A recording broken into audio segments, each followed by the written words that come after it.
Agora teremos então a Patrícia Mescolotti. A Patrícia é doutora em Geociências e Meio Ambiente pela Unesp de Rio Claro no ano passado, né, ela terminou o doutorado, com graduação em Geologia em 2015 e mestrado pela mesma universidade em 2017. A Patrícia tem se especializado em geomorfologia e cronologia de depósitos continentais quaternários na bacia do Rio São Francisco, além de ter colaborado com outros projetos sobre megalex fluviais. Além disso, a Patrícia ganhou o segundo lugar na premiação de fotografia, ciência e arte do CNPq. E ela vai apresentar, então, para a gente um pouco do que ela trabalhou no doutorado. Obrigada, Patrícia, por ter aceitado e pode seguir com a sua apresentação. Muito obrigada, Grace. Vocês estão me ouvindo bem? Sim. Então, tá bom. Inicialmente, gostaria de agradecer esse convite. Como a Grace comentou, é um tema que foi o tema do meu doutorado, então é um tema que me é muito caro e me dá muito prazer apresentar e falar um pouco mais sobre ele. Eu vou apresentar em português, vou tentar falar o mais devagar possível, que não faço normalmente, eu falo rápido, mas qualquer dúvida, por favor, perguntem que a gente tenta aí traduzir e resolver. Deixa eu só dar um recadinho. Quem quiser fazer a pergunta pode fazer em espanhol que a gente traduz para a Patrícia, tá? Podem ficar à vontade. Pronto. Muito obrigada. Essa foto, essa foto de capa, ela já traduz um pouco quais são os temas, né, o que nós trabalhamos. Na verdade, nós trabalhamos tanto com o campo de dunas, com um depósito eólico incrível, como com os depósitos de um rio, que é o Rio São Francisco. Então, a gente vai trabalhar, eu vou apresentar um pouco sobre ambos, né, falando tanto um pouco da geomorfologia, mas também falando da cronologia desses depósitos, né, e a história, esse modelo que a gente tentou contar da evolução da paisagem desse local. Inicialmente, falando um pouco sobre esse rio, que é o Rio São Francisco. O Rio São Francisco ele tem 2.900 quilômetros de extensão, ele é um dos maiores rios da América do Sul, ele é o maior rio a correr apenas em território brasileiro, então ele é um rio extremamente relevante. Ele tem essa direção norte-sul, né? Ele inflete aqui para leste no final, que dá esse formato muito parecido com um cavalo marinho. Então, aqui a gente tem a delimitação da bacia hidrográfica do Rio São Francisco. E esse Rio São Francisco ele tem algumas características importantes e relevantes.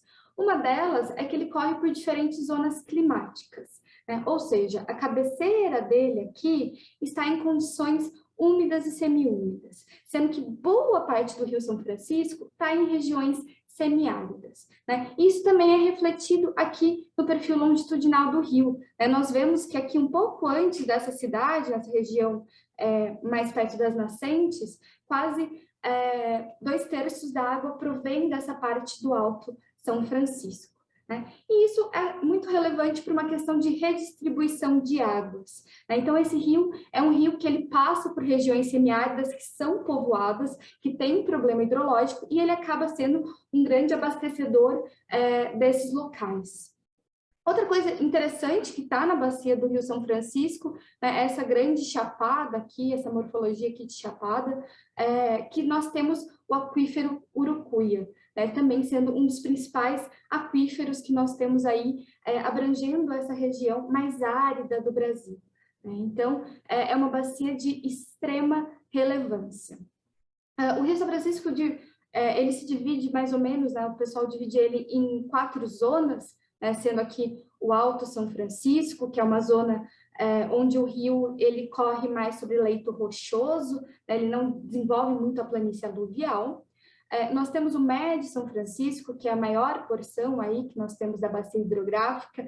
Nessa porção nós já temos uma bacia, nós temos uma planície aluvial melhor desenvolvida, principalmente aqui em direção a Jusante, né, nós deixamos de ter aí um rio encaixado, começamos a ter aí uma planície aluvial bem desenvolvida. Aqui no submédio, a gente volta a ter uma situação mista, aí, tanto de um rio mais encaixado no leito rochoso, mas também com uma planície aluvial não tão desenvolvida, já é uma região com bastante cachoeiras, uma região com bastante declividade, até que chegamos na parte do Baixo São Francisco, já com uma baixa declividade, já próximo ao mar, né, onde nós temos a formação de um importante delta, que é o delta do São Francisco. E o Rio São Francisco, ele tem esses grandes rios, né, como que é esse nosso rio, eles são geralmente influenciados, né, os seus momentos aí de erosão ou de deposição, são geralmente influenciados pelo quê? Pela tectônica, pelo nível do mar ou pelo clima. E muitas vezes é difícil nós falarmos qual deles que influenciou mais. Mas o Rio São Francisco ele tem algumas particularidades que permitem que façamos maiores inferências. Por quê? Como eu comentei, nesse trecho aqui submédio, ele tem diversas cachoeiras, né? E essas cachoeiras funcionam como midpoints, ou seja, nós temos níveis de bases locais que estão acima de 100 metros do nível do mar. Né? Isso faz que toda essa parte aqui, a montante dessa região, não seja controlada pelo nível de base marinho, né? Mas sim por esses níveis de base locais. Outra característica é que o Rio São Francisco ele corre praticamente por uma região cratônica e relativamente estável. Então, nós não temos evidências de grandes movimentos tectônicos que vão influenciar essa drenagem, né? Essa dinâmica do nosso rio. Então, se nós não temos nem controle tectônico, nem controle pelo nível do mar, o que provavelmente vai influenciar essa nossa drenagem, né? Esses eventos do nosso rio? Provavelmente vão ser eventos climáticos, né? Ou seja, ele tem um potencial gigante, né, para apresentar um registro sedimentar que nos permita contar um pouco sobre essa história das mudanças climáticas. A área escolhida nossa, na verdade, é essa aqui em vermelho, aqui tem um zoom dela, é em torno de 200 quilômetros aí do Rio São Francisco, né? E essa área ela foi escolhida por dois motivos principais. O primeiro deles é que é um local que a planície aluvial é mais larga, né? Que já antes de começar os nossos estudos nós conseguimos ver que a planície aluvial era maior e que tinha algumas feições geomorfológicas preservadas, né? E um outro motivo e principal motivo também é que ali ocorre o campo eólico de Xique-Xique, né? Esse campo eólico ele é um campo de dimensões gigantescas, ele tem quase 8.000 quilômetros quadrados, né? E quando a gente divide, existe uma subdivisão, geralmente de campos eólicos costeiros ou continentais, que tem dinâmicas diferentes, né?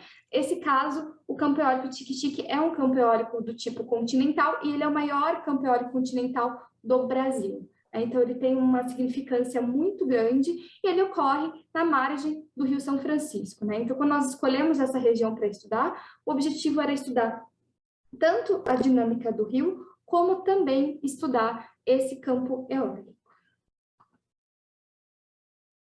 Falando um pouquinho sobre as condições da área, as condições climáticas, né? Como eu falei, o rio, quase que todo o Rio São Francisco, ele corre por uma região semiárida, né? Tirando a jusante, tirando a montante. Então, na área mesmo escolhida, nós temos um padrão aí semiárido, nós temos menos que 700 milímetros de chuva no ano, né? Sendo que essas chuvas, elas são sazonais, então nós temos um inverno e uma primavera relativamente secas, muito secas, né? Então nós temos aí períodos de chuva, mas é uma região semiárida. E os ventos também são sazonais.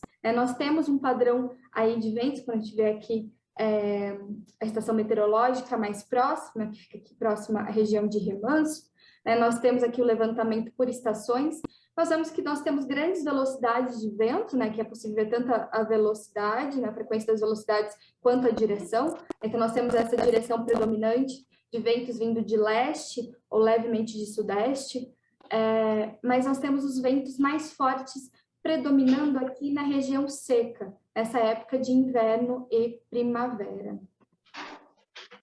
Mas é uma região que venta muito, né? Anomalamente venta muito. Então, isso faz com que seja uma região que tem um grande potencial eólico, né? Então, toda essa região no entorno aqui da área que nós escolhemos estudar, nós temos aí plantas eólicas já bem estabelecidas ou em estudo, né? Uma região que anomalamente realmente venta muito no Brasil.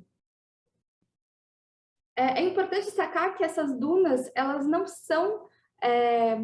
não ocorrem apenas no campo eólico de Xique-Xique, né? O campo eólico de Xique-Xique é o maior campo, né, que tem uma maior significância, mas hoje, com diversos estudos, já se sabe que ocorre também dunas em outros locais adjacentes da área de Xique-Xique. Né? São dunas geralmente com morfologias parecidas com o que nós encontramos em Xique-Xique, né? Então são morfologias parabólicas, né, que a gente vai discutir um pouco mais para frente, mas elas ocorrem geralmente de forma mais restrita, são campos eólicos menores, né? Com exceção aqui do F, né, onde nós temos o delta de São Francisco, onde nós já temos um campo eólico em outra dinâmica, um campo eólico costeiro, com outras morfologias, sendo influenciado por outros fatores, né? Mas continental, nós temos outros pontos que também ocorrem associados a esses depósitos eólicos junto, né, na margem do Rio São Francisco. E quando nós vemos o levantamento dos ventos para toda a bacia do São Francisco, né, nós vemos que realmente essa região aqui mais a montante, que nós temos a grande quantidade de água vindo, né, na verdade nós temos ventos mais fracos, né, nós não temos ventos muito fortes. E conforme a gente vai indo aqui a jusante, nós vamos tendo o aumento dessas velocidades de vento, sempre com uma direção aí sudeste/este, né? Mas, realmente, os maiores ventos aqui próximos à região onde forma-se o campo eólico de Xique-Xique. Geologicamente falando, né, eu sou geóloga, então tenho que falar um pouquinho sobre a geologia também. Essa área ela está delimitada por rochas antigas proterozoicas, né, mas vale chamar a atenção principalmente do que aqui nós temos a leste, né, que é a Chapada Diamantina, é uma serra de dimensões muito grandes, também composta por rochas proterozoicas, geralmente rochas metasedimentares de baixo grau, né, e é realmente uma região muito alta que faz com que essa área aqui atrás forme como se fosse uma zona de sombra, né? Então nós temos aqui essa serra influenciando, e nós temos aqui também essa serra bem estreita e alongada, inclusive o nome dela é Serra do Estreito, né, que ela é alongada norte e sul, e essa serra proterozoica também vai ser muito importante para a formação do nosso campo eólico, né? Isso aqui vai servir meio como se fosse um anteparo para essa migração do nosso campo eólico. Falando um pouquinho do que foi o objetivo do nosso trabalho aqui nessa área, né, foi estabelecer a cronologia dos eventos, dos depósitos e a evolução desses eventos geológicos. E como eu falei, nós fomos objetivando olhar tanto para o campo de dunas quanto para os depósitos aluviais e tentar entender como eles interagiam entre eles, né? Então, o objetivo era realmente estudar ambos e ver se tinha alguma interação entre eles, alguma resposta semelhante entre eles, já que eles ocorrem um do lado do outro. Para isso, os métodos que nós utilizamos são métodos bem clássicos, né? Nós utilizamos sensoriamento remoto, principalmente processamento de modelos digitais de elevação, tanto a ALOS-PASSAR quanto a SRTM, e também usamos imagens Landsat aí com composição falsa cor. O sensoriamento remoto ele foi importante tanto na parte inicial aí para delimitar as zonas geomorfológicas, quanto para fazer a nossa programação de campo, né? A área é muito grande, então era muito difícil acessar toda a área, né? Principalmente nessa região aqui, que é uma região onde temos o campo eólico, né? É muito difícil andar sobre dunas. Então, exigiu aí uma programação melhor estabelecida para conseguirmos fazer esses pontos. Fizemos pesquisa em campo, né? Fizemos diversas campanhas de campo, e um dos métodos principais que nós utilizamos foi a luminescência oticamente estimulada para fazer a datação absoluta desses depósitos. Ao todo foram datados 47 idades em 28 pontos diferentes. Eu vou falar aqui um pouquinho sobre o método de datação, que talvez nem todo mundo tenha muito contato, né? A datação por luminescência oticamente estimulada, ela pode ser feita tanto em quartzo, tanto em grãos de quartzo, quanto grãos de feldspato, né? E, na verdade, ela consiste em pegar o grão de quartzo, né? Esse grão de quartzo, ele acumula energia dentro dele, né? Ou seja, a partir do momento que esse grão de quartzo ele é soterrado, ele começa a acumular energia dentro do retículo cristalino, né? E ele vai cada vez acumulando mais energia, né? Sendo que da onde vem essa energia? Vem tanto de elementos radioativos que nós temos aí nos minerais e nas rochas, né, principalmente potássio, urânio e tório, também vem da radiação cósmica. Então, ele começa a acumular essa energia e, a partir do momento que ele é exposto ao Sol, ele reseta. Essa energia é liberada e ele é zerado, que é o que nós chamamos de bleach. Então, toda vez que é exposto ao Sol, sofre bleach. Então, sofreu erosão, sofreu transporte, ele é esvaziado, né? A partir do momento que ele é esvaziado e é soterrado novamente, começa novamente esse processo de acumular energia. Então, qual é a ideia do método? Nós pegamos esse grão de quartzo, ou de feldspato, no nosso caso foi quartzo, nós pegamos esse grão sem expor ele à luz, em nenhum momento ele é exposto à luz, e nós medimos a dose equivalente ou a dose natural que está dentro desse grão de quartzo. Então, dividindo essa dose natural pela taxa de dose que está em torno dele, que nós medimos essa taxa de dose do entorno, tanto pela radiação cósmica quanto pela quantidade de urânio, tório e potássio, nós temos uma idade absoluta.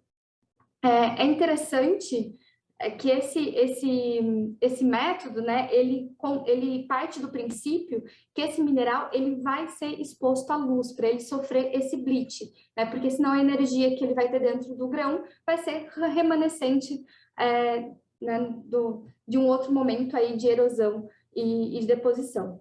E o melhor depósito, quando a gente pensa que ele vai sofrer esse bleach, vai sofrer exposição à luz, é realmente o eólico, né? Porque nesse transporte pelo vento, espera-se que esse grão sofra o completo bleach. Agora, quando nós temos depósitos fluviais, nem sempre esse fotoesvaziamento acontece de forma completa, né? Então, o método já começa a ter alguns poréns. Ok? Nesse caso, estávamos trabalhando com ambos, né? Tanto com essa deposição e transporte aí por água, né, no rio, como o transporte pelo vento.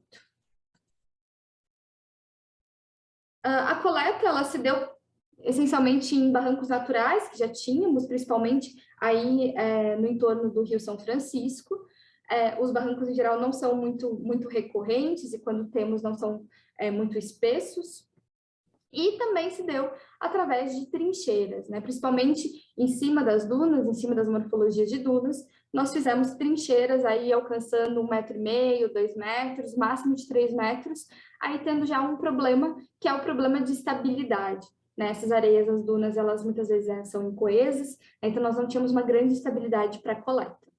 Como eu comentei, em nenhum momento desse método pode ser exposto à luz, então a forma de coleta era com tubos opacos, né, que nossa coleta não ia ser exposta à luz em nenhum momento, né? E nós também fizemos um tipo de coleta que foi em blocos indeformados, né? Principalmente depósitos muito pedogenizados, nós não conseguíamos colocar tubos, então nós coletamos grandes blocos indeformados, né? E dentro do laboratório, já de forma sem luz, aí sim nós desbastávamos e pegávamos só o core, só o núcleo desse nosso bloco.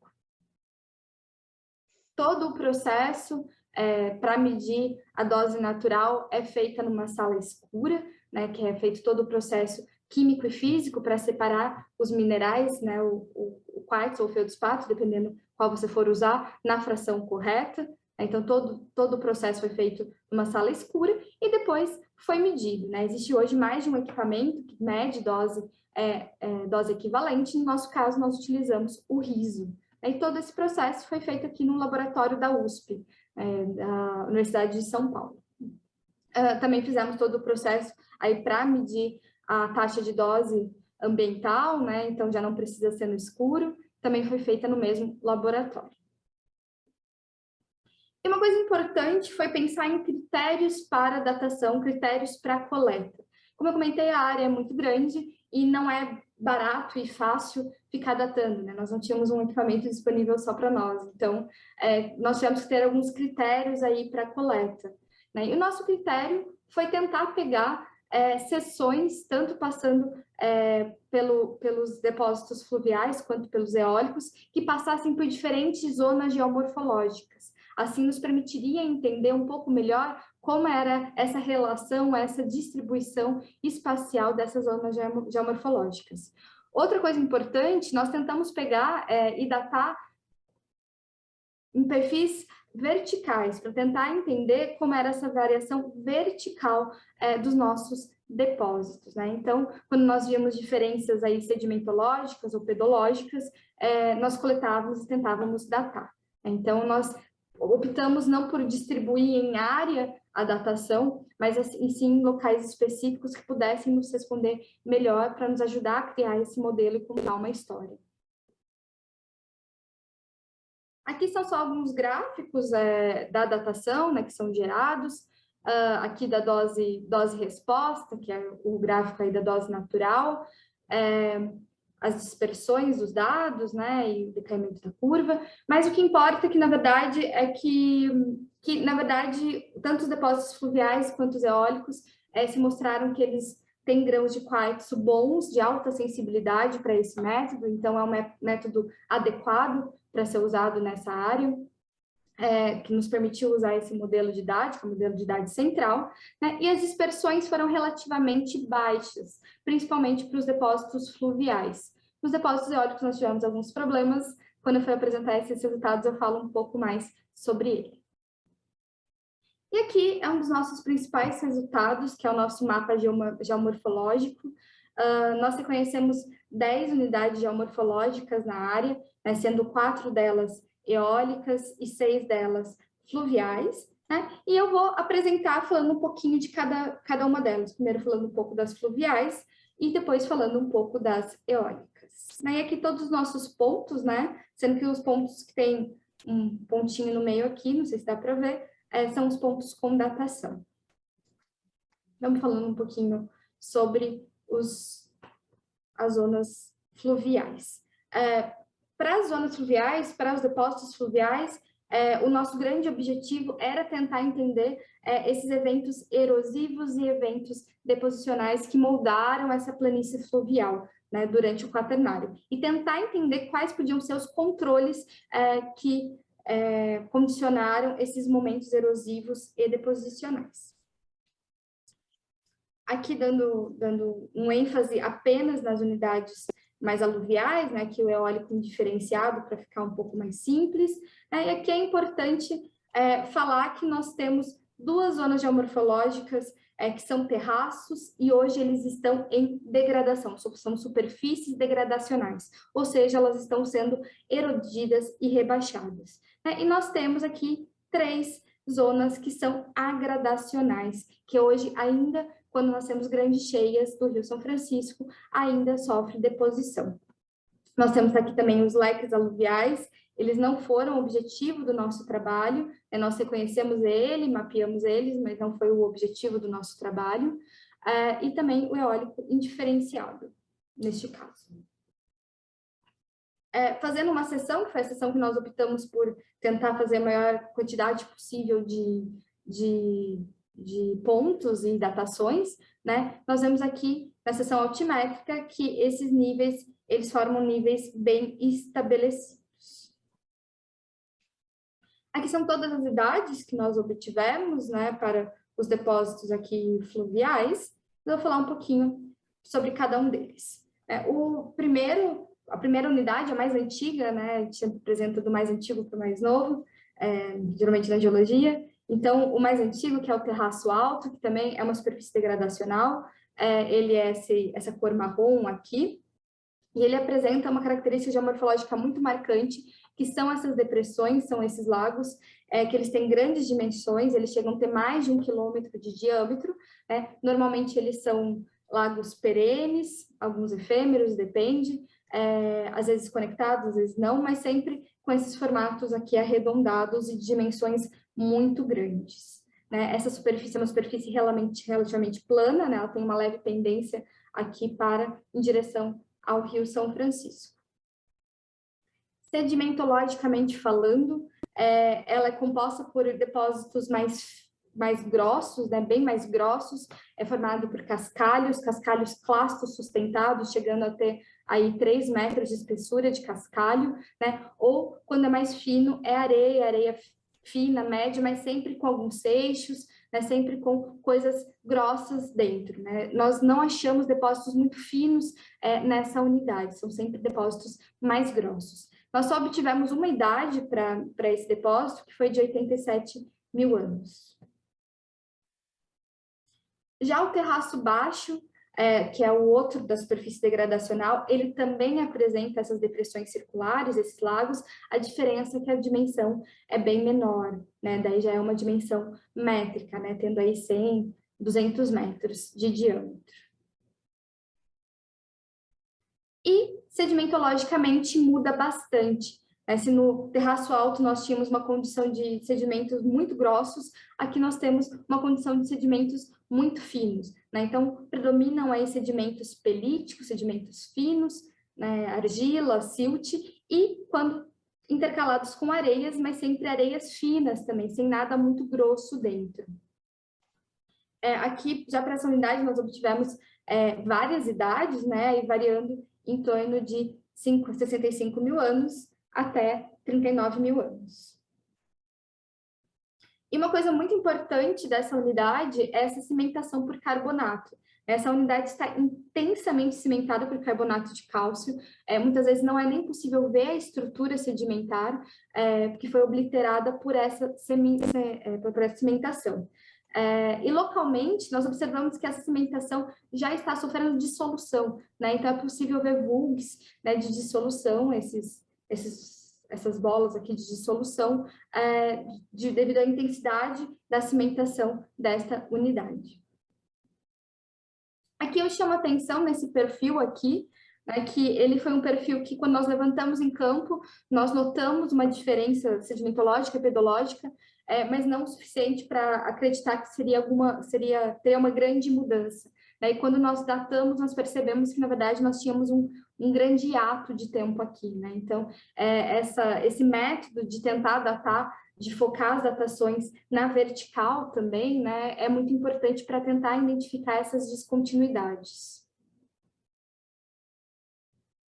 Agora, já falando das zonas agradacionais, né, nós temos o cinturão meandrante antigo, que é esse verde mais claro aqui.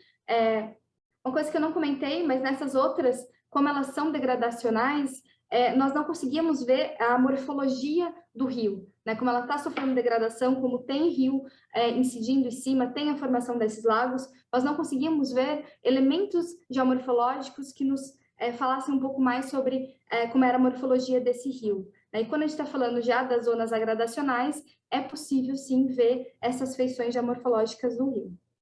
Então, no cinturão meandrante antigo, como está no nome, né, nós já conseguimos ver feições meandrantes, conseguimos ver scroll bars, né, então, já um pouco em degradação, não tão visível, mas é possível ver.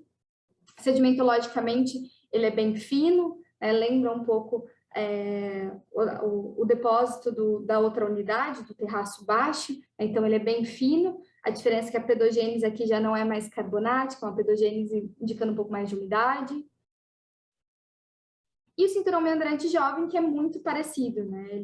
Nós vemos essa feição aqui de incisão um sobre o outro, né? Então, eles têm uma relação geomorfológica, mas eles são muito parecidos. Também tem scrolls bars preservadas, inclusive melhor preservadas. E os depósitos também são muito finos, predominam depósitos muito finos. Né? E em ambos os casos, nós observamos aí deposição em torno de 18 a 5 mil anos dessas duas unidades. O cinturão de canal moderno, ele apresenta características diferentes dos meandrantes, né? Ele apresenta essa feição um pouco mais retilínea, tendendo ao anabrante, ele apresenta já barras centrais e laterais. Ele também ele é muito mais largo do que eram os meandros, né? Então, aparentemente, ele sofreu um alargamento. Então, ele apresenta uma feição geomorfológica diferente do que foi os cinturões meandrantes, né? Ele mudou. E sedimentologicamente, ele também é diferente. Ele apresenta muito mais areia, e muito mais areia média, às vezes grossa e com alguns grânulos, então ele mostra já aí uma dinâmica com maior energia, não tão grossa quanto foi o terraço alto, mas ainda com mais energia. Como eu comentei, os leques aluviais não foram o nosso foco, né? Nós só reconhecemos, foi a primeira vez que foi reconhecido esses leques aluviais na área, então nós reconhecemos, traçamos, mas não foi o nosso foco de estudo. E as dunas eu vou apresentar posteriormente mais detalhado. Esse aqui é o nosso modelo evolutivo para a área, né? Ao todo nós reconhecemos 4 fases de agradação, ou seja, 4 fases de deposição, e 3 fases de erosão, ou seja, de incisão. É interessante notar que aqui, devido, como eu falei, nós não tínhamos elementos geomorfológicos preservados, mas devido à sedimentologia e à distribuição espacial, nós interpretamos que o terraço alto aqui, ele tinha uma outra morfologia de rio, ele tinha esse rio mais desconfinado, né? Nós não tínhamos uma planície bem delimitada, né? E ele era um rio mais energético, provavelmente um rio braided. E aqui, depois, nós temos a mudança do padrão do rio, já numa situação mais confinada, formando uma planície bem delimitada, e já passando a ser um rio meandrante, né? Até que chegamos no padrão hoje, que é um padrão que também foi modificado, que hoje é um padrão mais retilíneo / anabrante.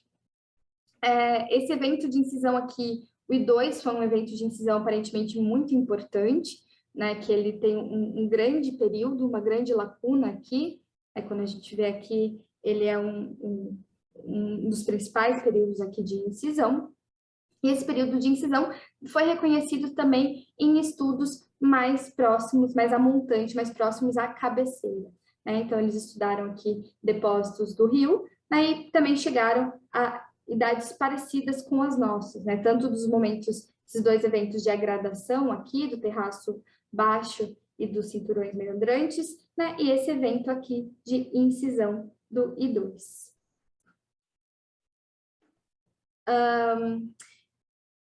É interessante ver que aqui, aqui é a nossa interpretação dos momentos de deposição e os momentos de incisão do rio, né? E nós vemos que quando a gente comparou com estudos climáticos para entender quais foram os mecanismos que geraram esses momentos de incisão e de deposição, nós percebemos que muitas vezes, nesse caso aqui, por exemplo, nós tínhamos um evento de deposição em um período mais seco, que é o geralmente esperado, mas aqui, os cinturões meandrantes, nós temos um momento de deposição numa condição mais úmida, né? E nos momentos de incisão também, né? Às vezes, alguns momentos de incisão estavam condizendo com momentos mais úmidos ou momentos mais secos. Então, a gente não conseguiu ver uma grande relação entre os dados paleoclimáticos da área e esses momentos de incisão e de deposição do Rio São Francisco, né? Então, nós resolvemos olhar para cabeceira do rio, né? Já que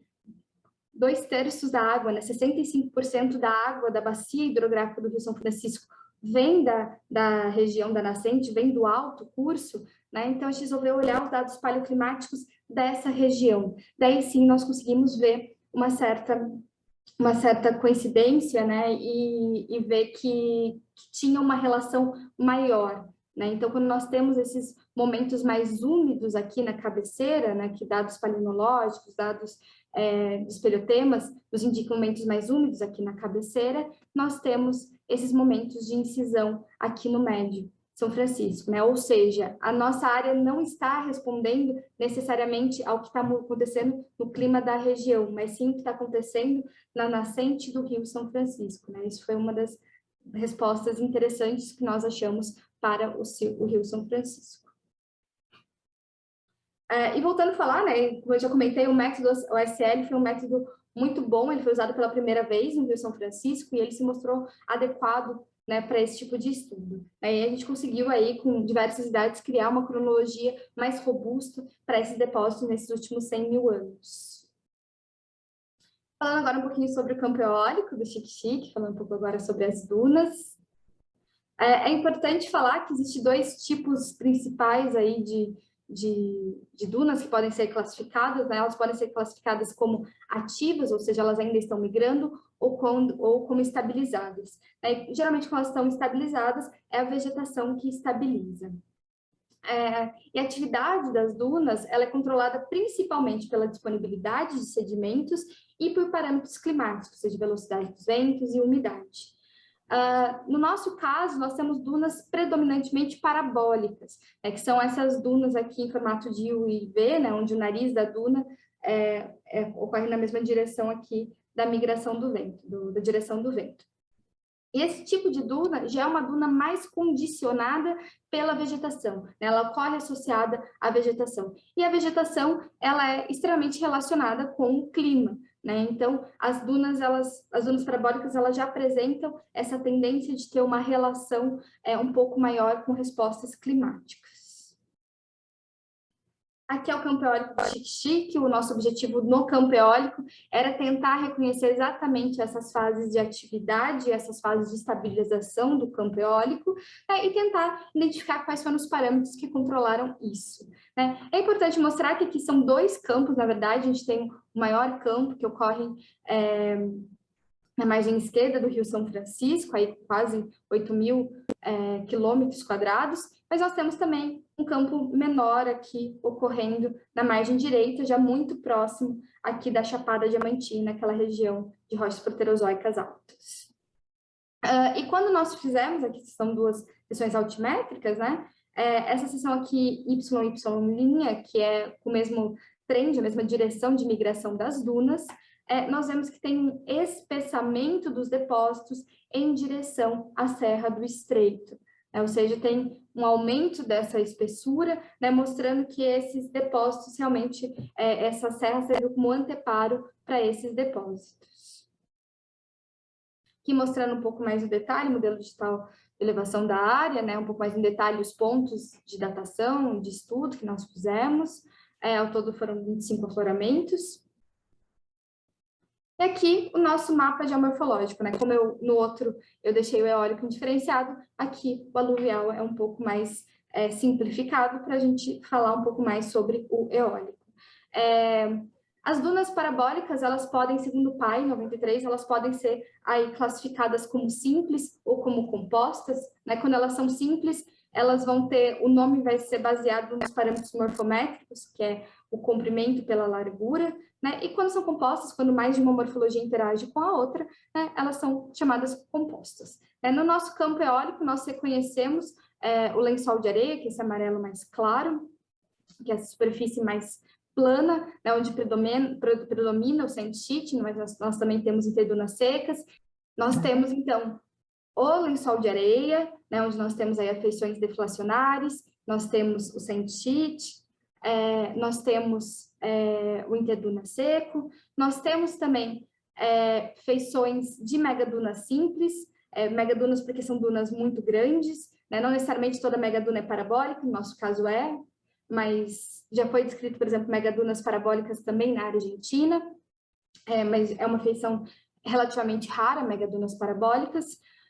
Nós reconhecemos também dunas compostas, predominantemente desse tipo escalonadas, né? E dunas Purchase aqui muito próximo do Rio São Francisco, tá? Que são essas dunas que vão escalonando também, vão cavalgando, ficando com um ângulo de bailavento elevado, né? No nosso caso aqui, superior a 30 graus.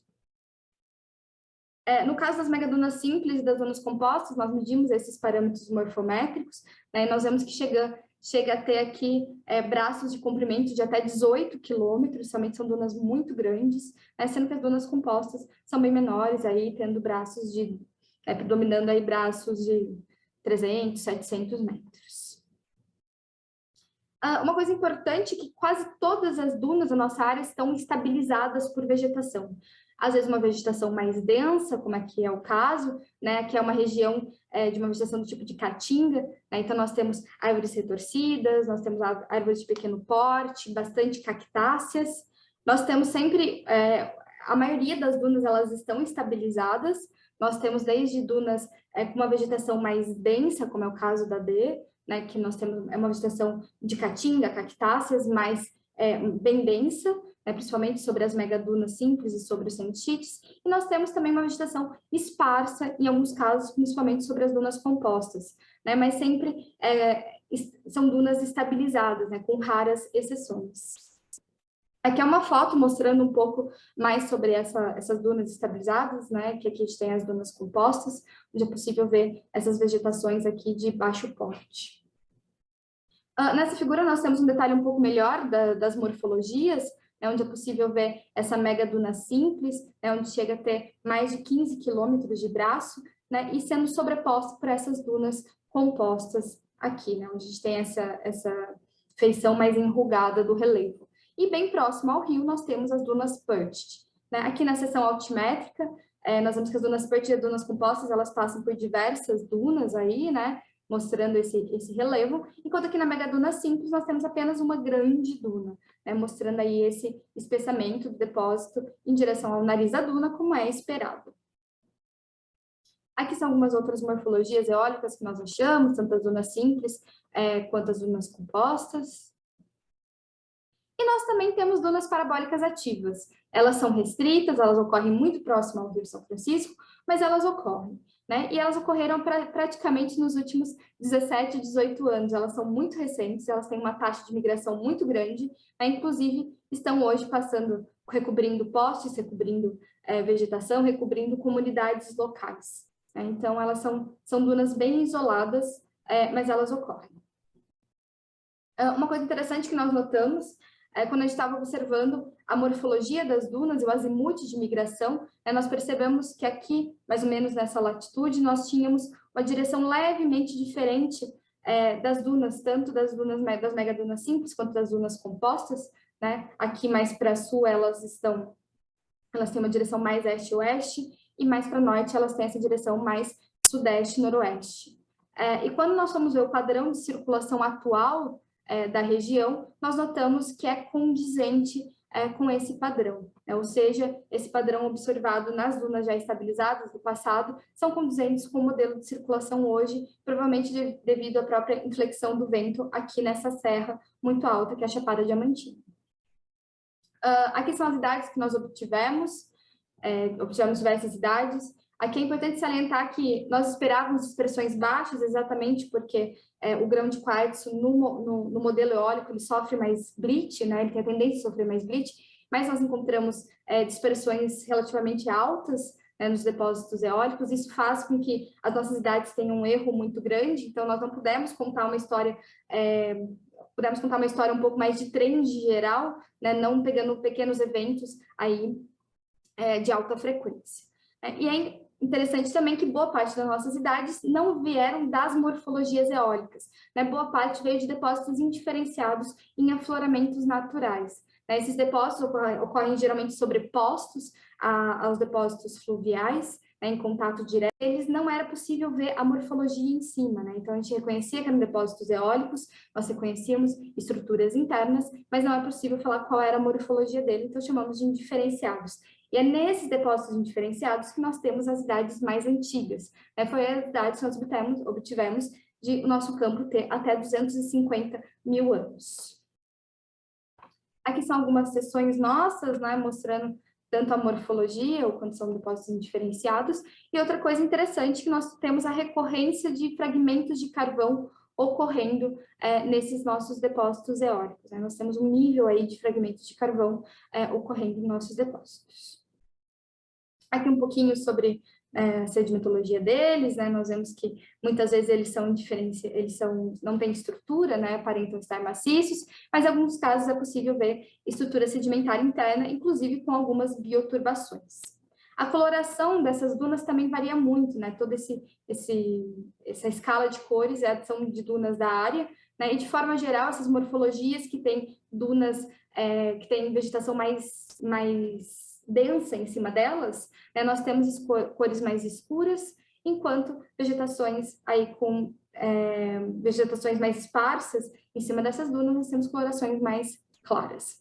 Esse aqui foi o nosso principal perfil, né, para a interpretação desses momentos de atividade de estabilização eólica. Ele chama atenção porque ele tem 2 níveis de paleossolos, ou seja, nós tivemos uma vegetação formando esses paleossolos, e como eu comentei, a vegetação vai nos indicar momentos de estabilização. Então, nessa seção, nós conseguimos identificar esses momentos de estabilização do nosso campo eólico, onde nós tínhamos vegetação crescendo.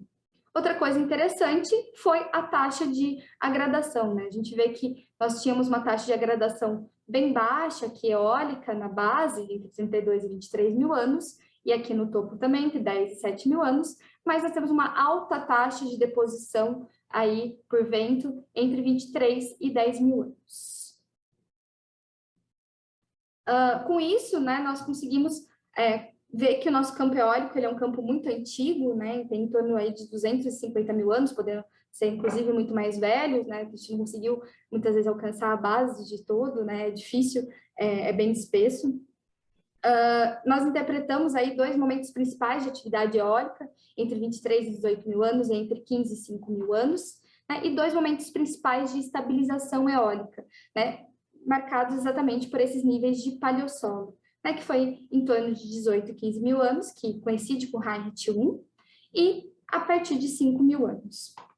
Quando a gente compara esses dados nossos de estabilização e atividade eólica com os dados climáticos na região, né, nós percebemos também que não existe uma grande relação, né? Nós temos aí um dos principais momentos de atividade eólica no momento mais úmido, né? E um momento mais seco da região, marcadamente seco, que é aqui no Holoceno Superior, nós temos momento de estabilização, né? Mas, quando nós olhamos aqui a deposição e incisão fluvial, nós vemos uma grande relação entre eles, né? Então, com isso, nós interpretamos que provavelmente o que está condicionando mais esse campo eólico, na verdade, é o suprimento sedimentar, né? Então, nos momentos de degradação do rio, eu tenho maior aporte de sedimento, eu tenho maior sedimento disponível, né? Então, eu tenho uma maior atividade das dunas, né? E sendo que os momentos de estabilização das dunas coincidem com esses momentos de baixa disponibilidade de sedimento fluvial, né? Com exceção do Reinhardt 1, que é um evento muito úmido da área, que também é um evento que nós observamos essa formação de paleossolo, né? Provavelmente ele teve uma significância grande nessa área. Aqui é essa conclusão que nós chegamos, né, que é a ativação e estabilização do campo eólico, ele está condicionado pelo clima, mas ele está mais condicionado aí pela disponibilidade, pelo input de sedimento fluvial. Algumas considerações, né, que esse é um local muito importante, porque ele mostra a interação entre esses 2 sistemas muito grandes, o sistema eólico e o sistema fluvial, então é uma área de extremo interesse e relevância, né, e ele inclusive tem estudos geomorfológicos futuros, as idades desse terraço alto provavelmente são muito mais velhas, então a gente precisa tentar outros métodos, né, e a área dele também, pelas imagens, nós mapeamos que a área provavelmente é bem maior, bem mais generalizada, então merece maiores estudos para entender essa dinâmica do Rio São Francisco, né? E ambos esses sistemas estão interagindo de formas diferentes às mudanças climáticas, né? Então, um interage com o outro, mas eles respondem de forma um pouco diferente, né? Então, eles são muito importantes também para a gente entender como que foi o clima nessa região, né? Ainda mais que é uma região que tem uma lacuna de conhecimentos climáticos ainda, por ser uma zona de transição climática no Brasil.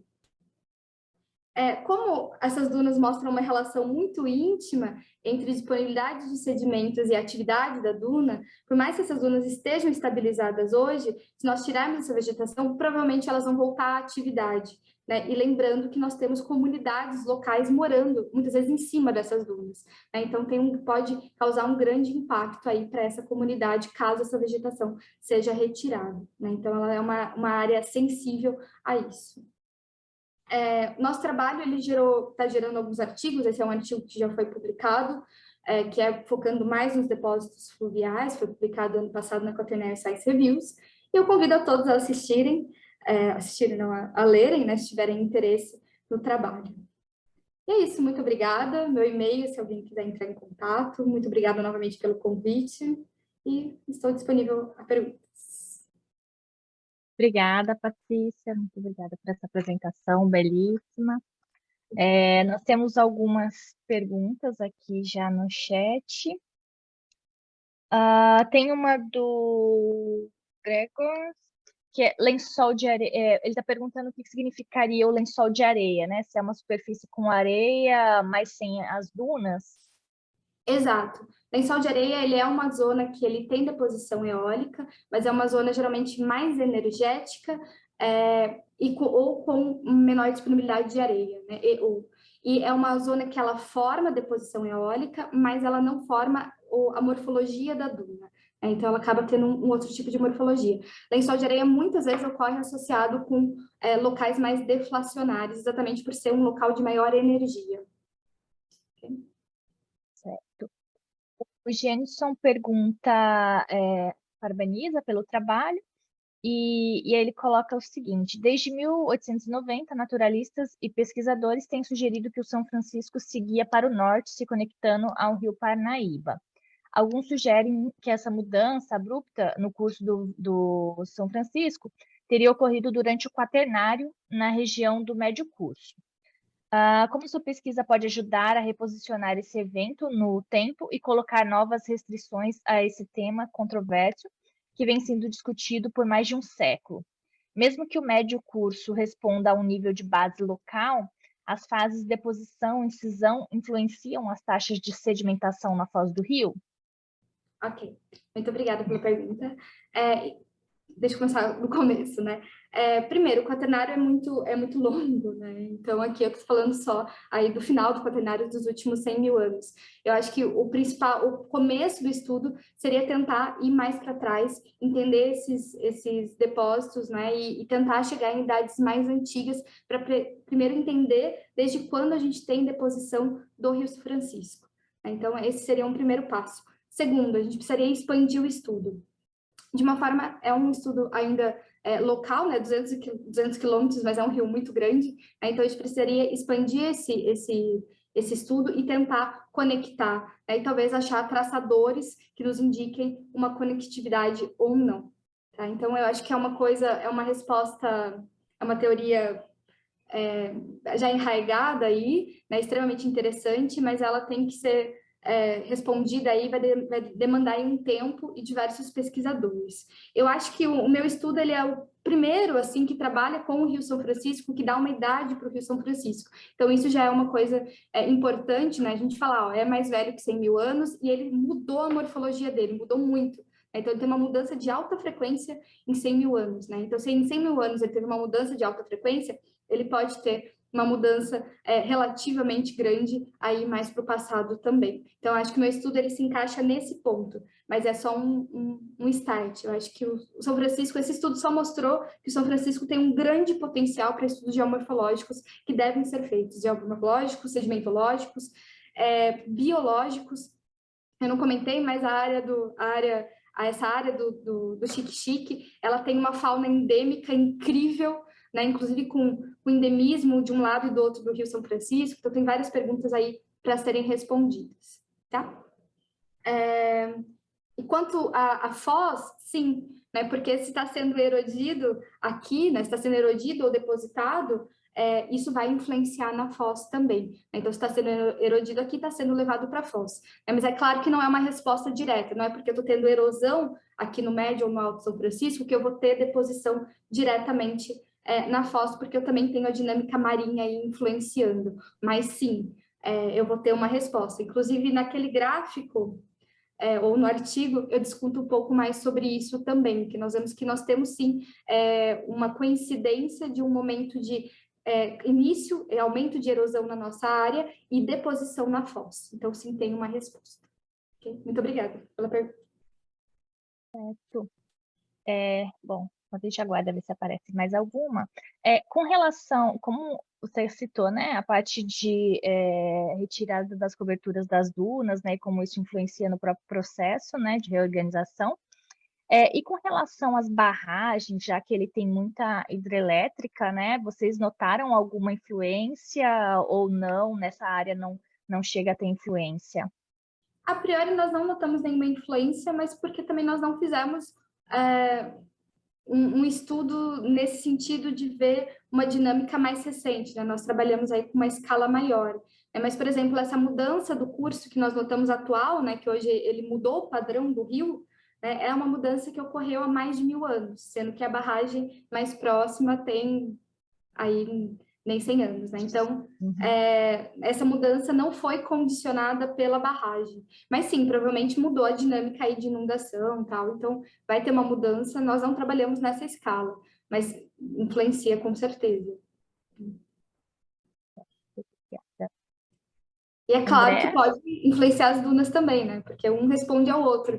Então, às vezes eu estou barrando, então esse sedimento não está chegando lá e está depositando aqui. Se está depositando aqui, eu tenho a formação das dunas. Quem me garante que essas dunas recentes que estão sendo formadas, não pode já ser um reflexo disso, né? Então, é uma resposta que exigiria aí um trabalho mais nessa escala temporal, não na escala milenar que nós trabalhamos, mas pode sim, né? E é um ambiente bem sensível. Perfeito. André, quer colocar alguma coisa? Bueno, simplemente felicitarte, Patricia, por tu excelente presentación y el abrumador trabajo que has realizado. Muy impresionante, tanto en lo geomorfológico como en el gran esfuerzo para hacer dataciones, que no es sencillo, no es barato, pero realmente has hecho un enorme trabajo y es muy, muy lindo, muy reconfortante saber que se trabaja de esta manera allí en tu país. Felicitaciones. Obrigada, obrigada. En lo personal, me siento muy satisfecha porque también encontrás dunas Perchet, que son dunas muy poco conocidas y muy poco difundidas, y que aquí en el sur de Argentina, en Tierra del Fuego, también hemos encontrado, pero desarrolladas sobre acantilados en lagunas estacionales, lagunas que se secan y actúan como fuentes de deflación. Pero me llamó mucho la atención también verlas allí, así que más adelante me pondré en contacto con vos para que me muestres algunas fotos y algo más en particular. Por favor. Muy bien, Leticia.